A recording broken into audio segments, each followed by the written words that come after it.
A Segunda Guerra o cara lutou na selva, na geleira, na praia, na Europa, na casinha de sapê. Não é? Foi uma coisa no Oriente, no Ocidente, no Pacífico.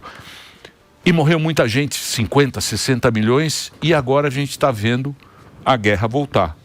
Por que, Pondé? Ó, que pergunta, hein? Nossa, por quê? Por quê?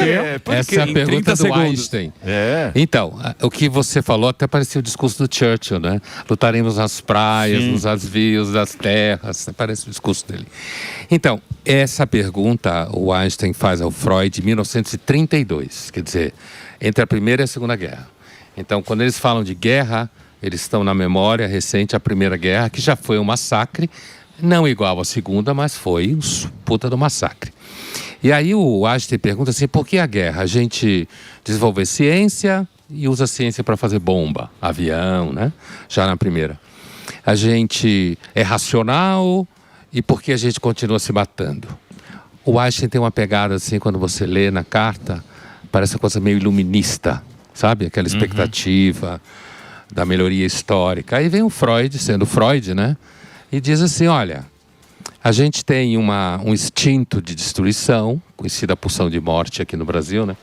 A gente tem um instinto de destruição, esse instinto faz parte da condição humana, é necessária para a vida, ele alimenta a moral em nós, isso é interessante do Freud, hein?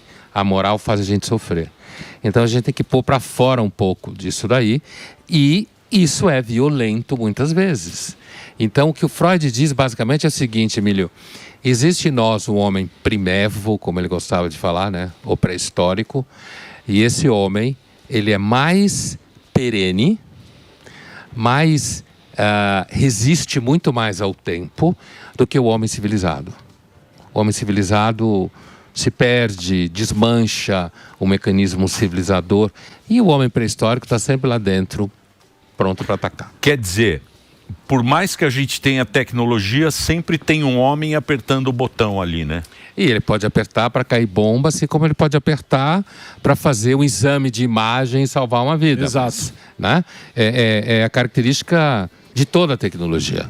E sempre, desde a Grécia, né? Do Prometeu acorrentado lá, do Ésquilo, da tragédia, já tem essa pergunta. Quer dizer, os homens podem aprender o segredo do fogo, que significa técnica. Ele vai tocar fogo no mundo?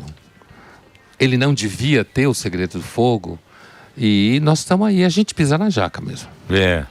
O homem é danado, né?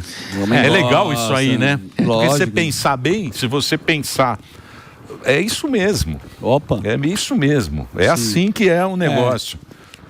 Tem um outro pensamento. Pô, legal também. Esse livro, hein? Tem um outro pensamento, Pondé. E tem a relação com a morte, ó. Tem tudo que é tudo que é isso que a gente tá.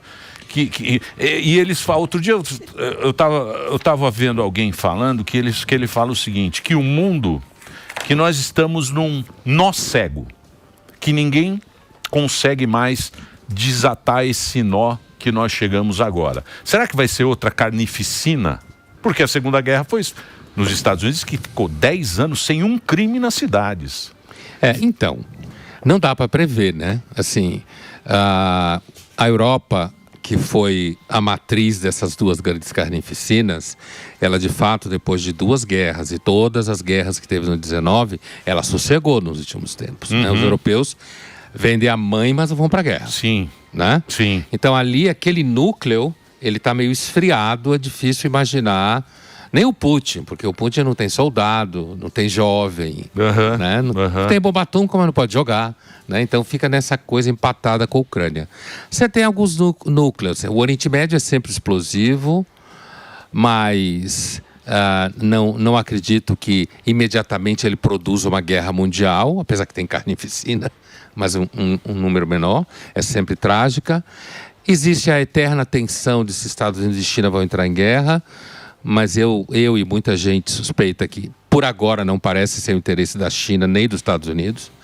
Então, uma carnificina mundial, aparentemente, parece que não está no horizonte.